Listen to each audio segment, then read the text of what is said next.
अभी कल union home minister Amit Shah यहाँ पे हैदराबाद चेवेल्ला में पब्लिक मीटिंग करते वक्त उन्होंने कहा कि जब बीजेपी की सरकार यहाँ पे आएगी तब 4% जो मुस्लिम रिजर्वेशन है वो निकाल दिया जाएगा, क्योंकि that is unnecessary and that should be given to OBCs and others.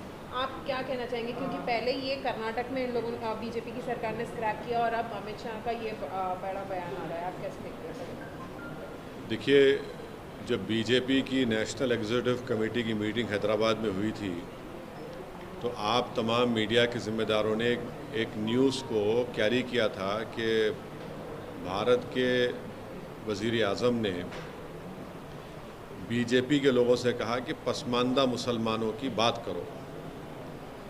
अब बीजेपी की और प्रधानमंत्री की वो बात बिल्कुल झूठ पर बनी थी, वो सच्चाई नहीं थी उसमें, इसलिए कि तेलंगाना में जो रिज़र्वेशन मिल रहा है BCE कैटेगरी में, वो मुसलमानों में जो कास्ट हैं उन कास्ट को मिल रहा है। और PS कृष्णन की रिपोर्ट बनाई गई, उसको उस वक्त के आंध्र प्रदेश के OBC कमीशन ने अपनी रिपोर्ट बनाई, उसको एक्सेप्ट किया और उसके बाद ये 4% रिजर्वेशन मिल रहा है जिसको सुप्रीम कोर्ट के स्टे पे चल रहा है। तो ये झूठ है अमित शाह का बोलना, जो भारत के होम मिनिस्टर हैं। हम उनसे उम्मीद ये कर रहे थे कि सच्चाई को बयान करेंगे। उनको ये सच्चाई बयान करना था कि OBC कमीशन की रिपोर्ट में कास्ट अमंग द मुस्लिम्स को ये मिला है और उसमें बोल दिया गया कि ये कास्ट अगर होंगे तो उनको 4% रिजर्वेशन नहीं मिलेगा। आखिर बीजेपी पसमानदा मुसलमानों की दुश्मन क्यों है? आखिर क्यों बीजेपी, अमित शाह और प्रधानमंत्री जो मुसलमानों में पसमानदा मुसलमान, जो डॉक्टर, इंजीनियर, स्कूल के टीचर्स बन रहे हैं, नर्सेज बन रहे हैं, स्टेट पब्लिक सर्विस कमीशन में तेलंगाना में जा रहे हैं, उनसे इतनी नफरत क्यों है? बीजेपी इनके डेवलपमेंट के ख़िलाफ़ क्यों है? इनके एम्पावरमेंट के ख़िलाफ़ क्यों है बीजेपी? और कब तक बीजेपी नेगेटिविटी और नफ़रत को फैलाएगी?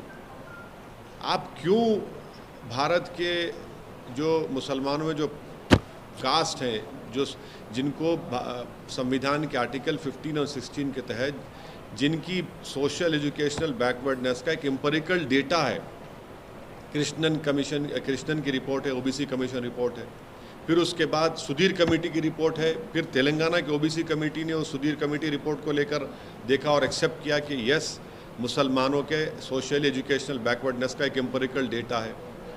आप क्यों उसके ख़िलाफ़ हैं? क्यों आप मुसलमानों को तरक्की करना से देखना नहीं चाहते?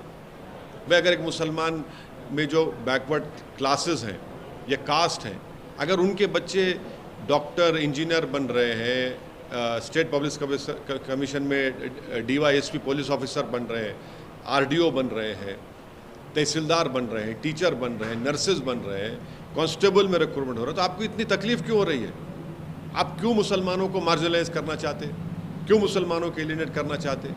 और भारत के होम मिनिस्टर से और भारत के प्रधानमंत्री से हम पूछना चाह रहे हैं कि तेलंगाना की असेंबली में एक रेजोल्यूशन पास हुआ था जिसमें यह कहा गया था कि तेलंगाना के शेड्यूल्ड ट्राइब का रिजर्वेशन 6% से 9% कर दिया जाए।